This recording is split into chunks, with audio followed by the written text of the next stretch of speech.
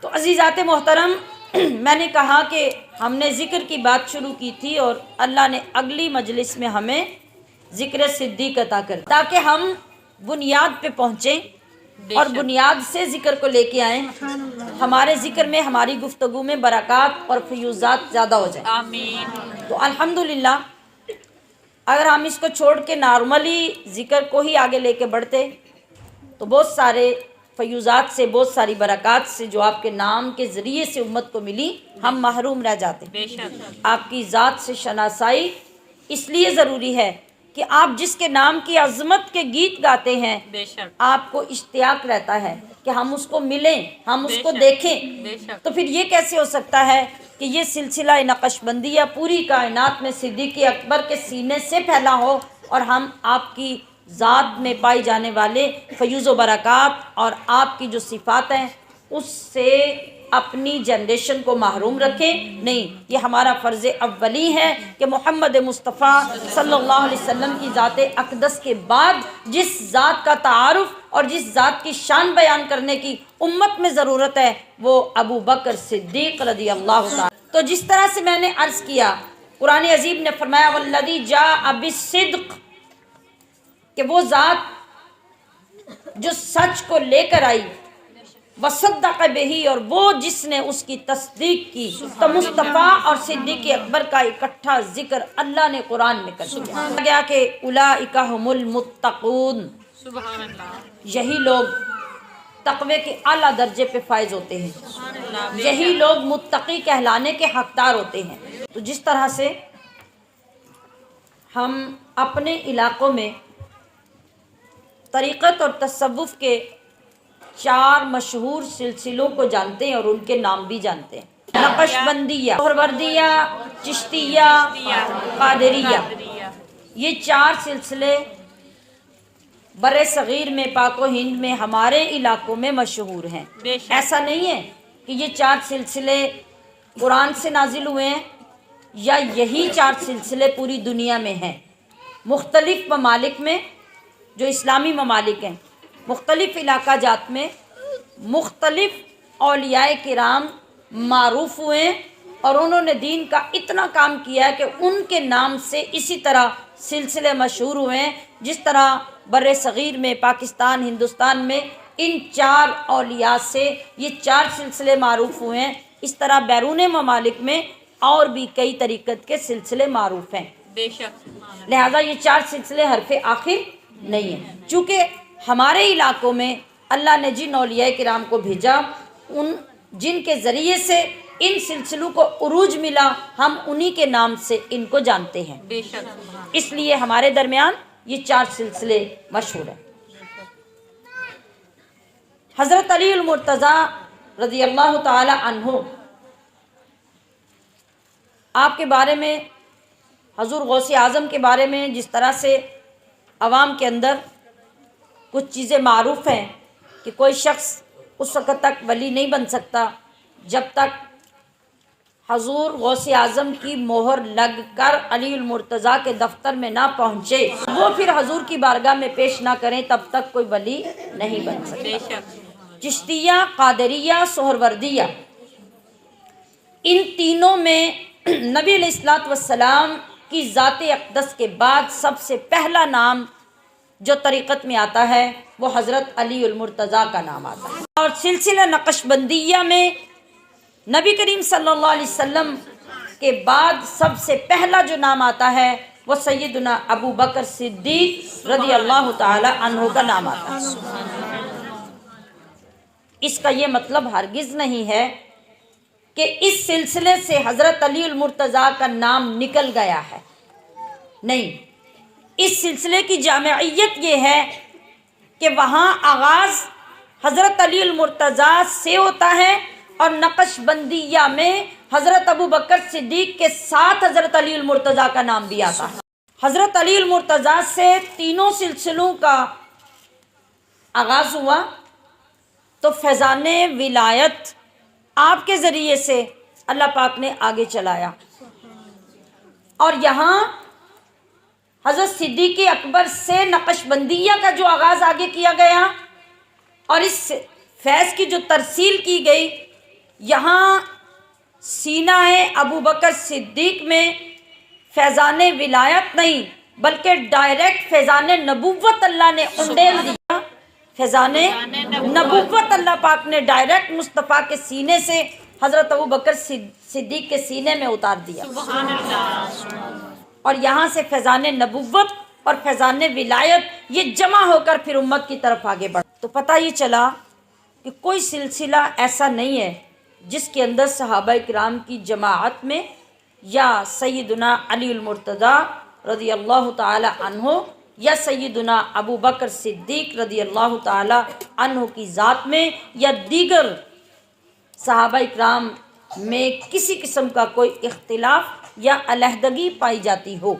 یہ تو سارے کے سارے مصطفیٰ کے فیوزات کے امین ہیں، اور اس امانت کو